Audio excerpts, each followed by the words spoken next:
Convivencia pactada, el nuevo método con Zapatero en escena. La reingeniería del chavismo y las élites en Venezuela. María Corina Machado en la mira, su crecimiento global desata resistencias políticas. Reconciliación y protestas. Excarcelaciones masivas y presión ciudadana sacuden al gobierno encargado. Les contamos. Cuando un país busca su libertad, cada noticia cuenta y cada día importa. Hoy les presentamos el mapa de lo que está ocurriendo y hacia dónde se dirige Venezuela en nuestra emisión matutina de este lunes 9 de febrero de 2026. Soy Mildred Manrique, comenzamos.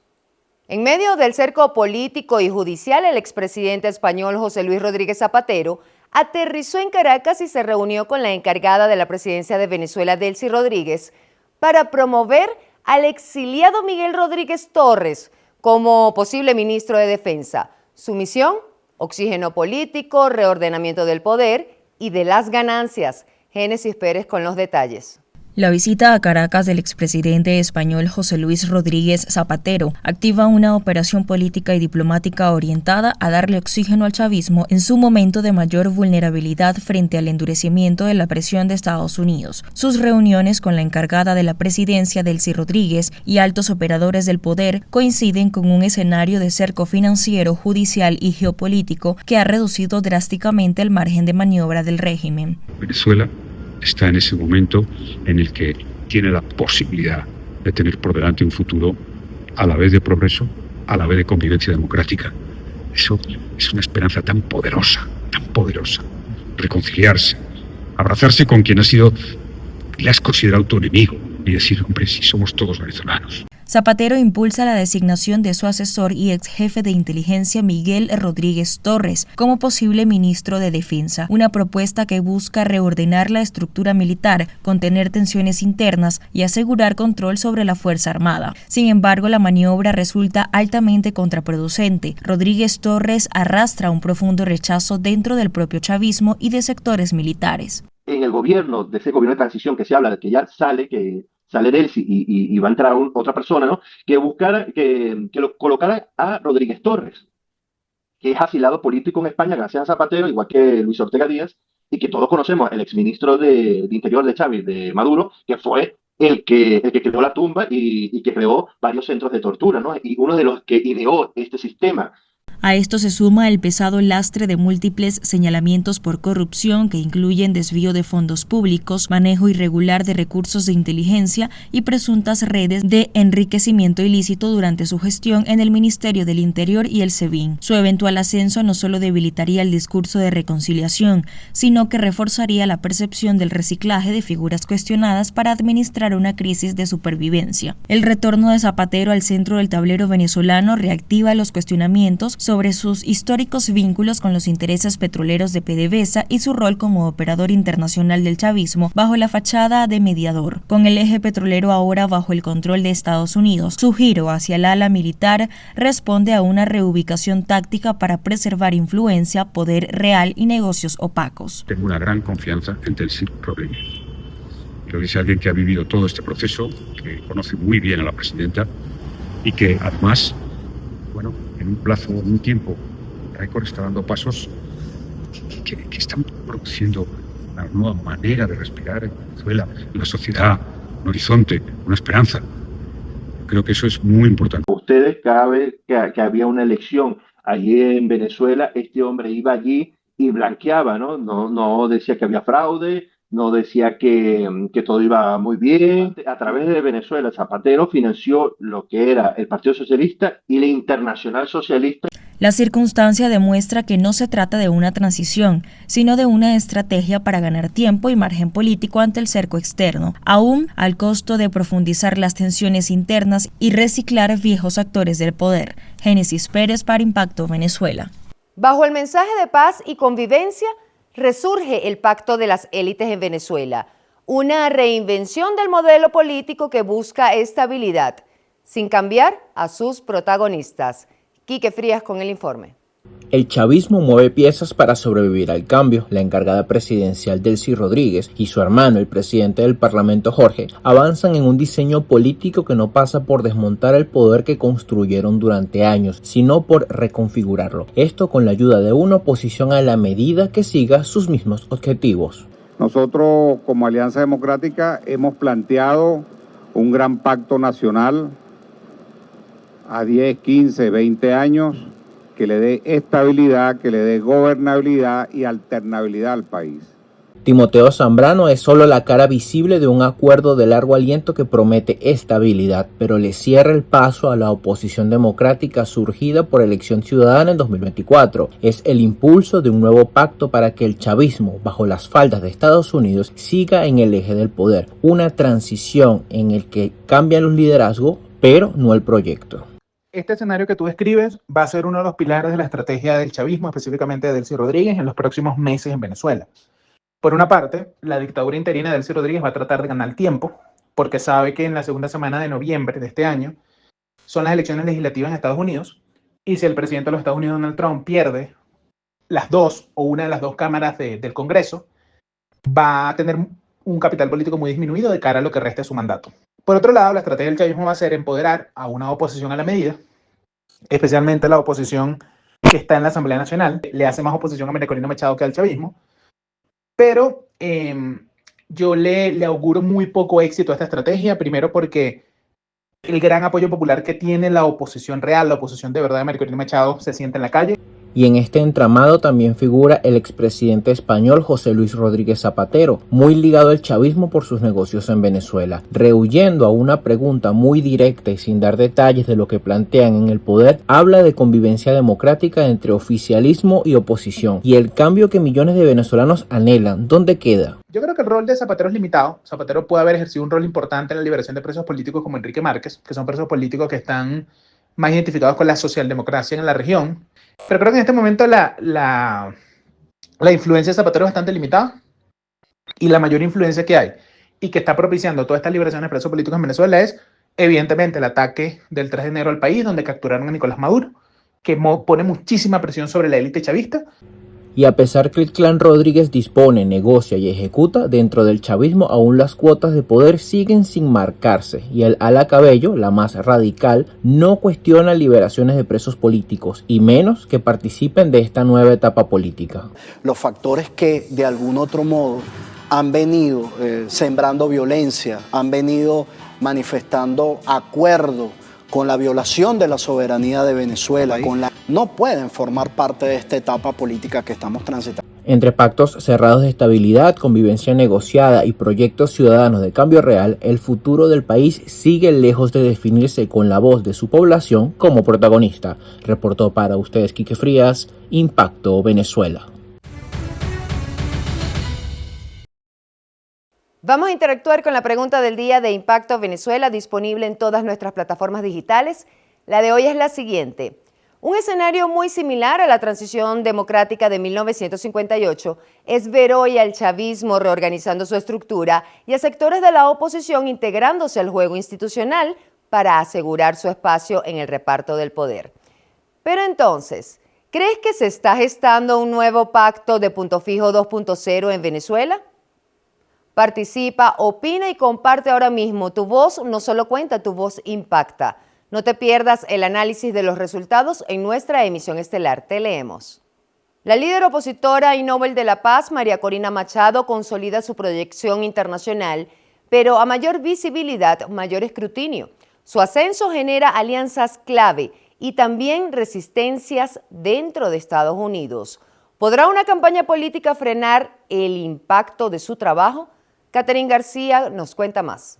La líder de la oposición venezolana, María Corina Machado, se ha convertido en un referente internacional de la lucha por la libertad. Tras recibir el Premio Nobel de la Paz 2025, ha trazado un camino de encuentros diplomáticos y alianzas con miras a la gobernanza de Venezuela. Entre ellos destaca su reunión con Lech Walesa, Nobel de 1983, y la presentación ante más de 40 delegaciones diplomáticas en Washington de un plan definido para la transición del país. María Corina Machado es una líder legitimada tanto dentro como fuera de Venezuela. Y es justo esa la percepción que se tiene de ella en el ámbito internacional. También tiene la capacidad de interlocución con actores internacionales que seguramente serán vitales en ese proceso de reflotamiento de la democracia venezolana. Al ser ella una líder, o más bien una lideresa, que cuenta con legitimidad nacional e internacional, es una pieza clave en el proceso de transición a 3 fases que ha sido anunciado por el gobierno de Estados Unidos.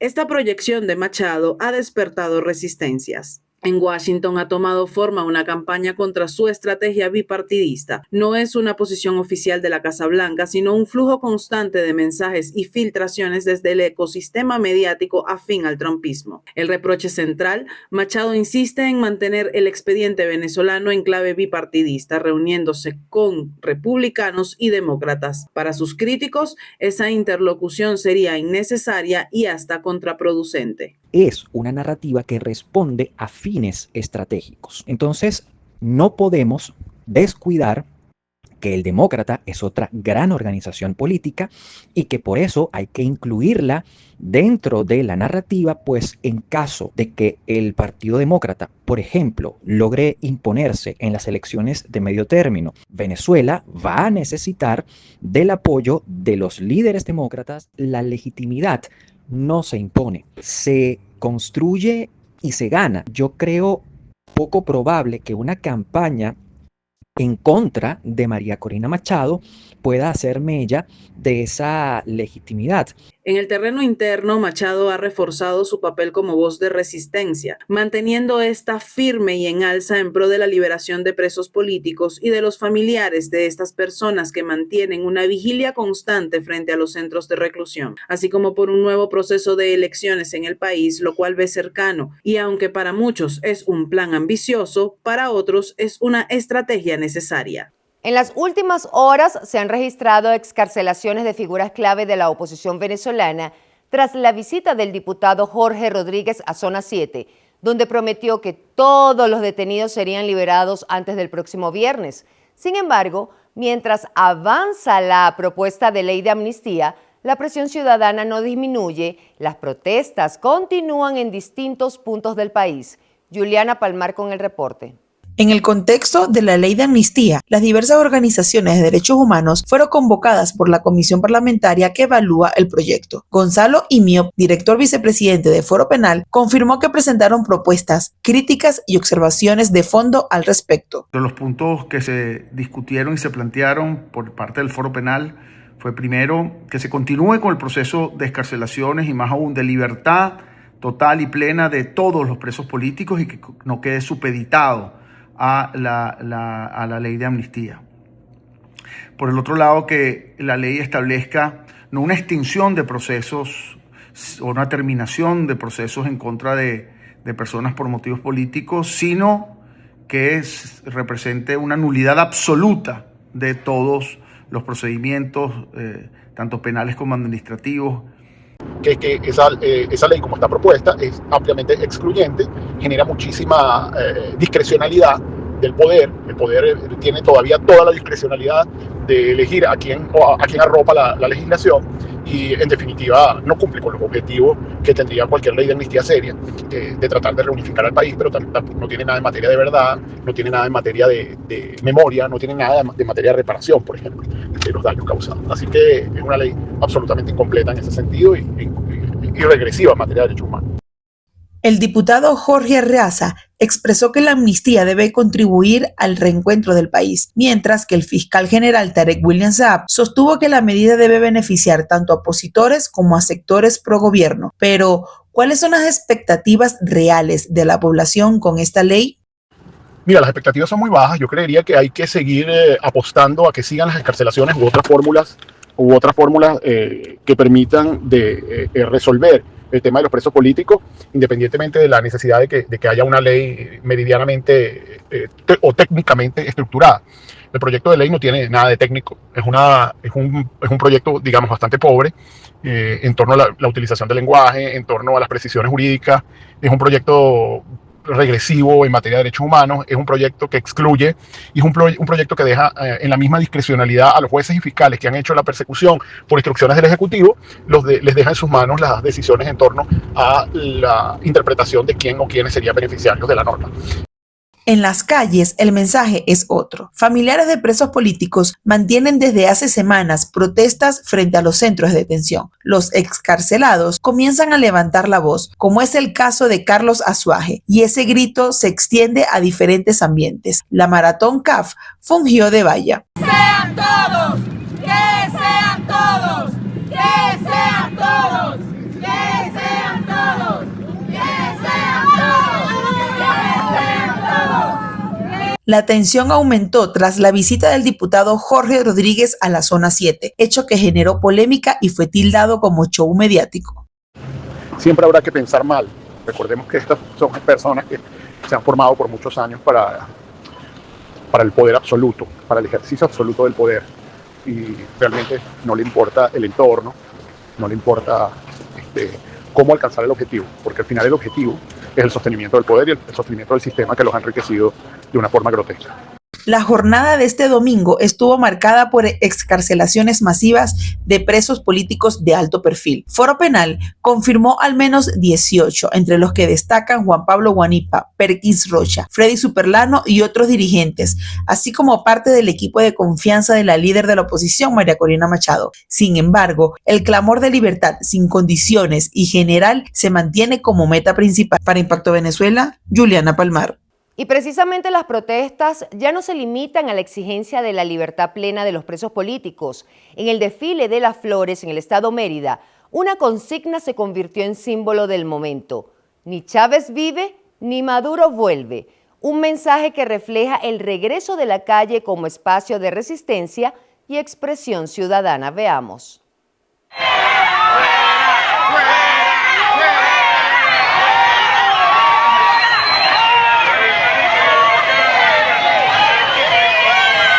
¡Ni Chávez vive, ni Maduro vuelve!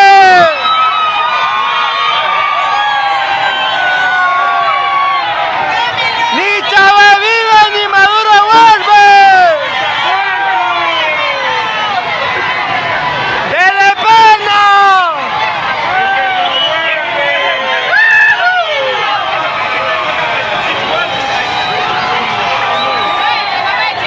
¿Dónde están los comunistas que lo iban a ayudar?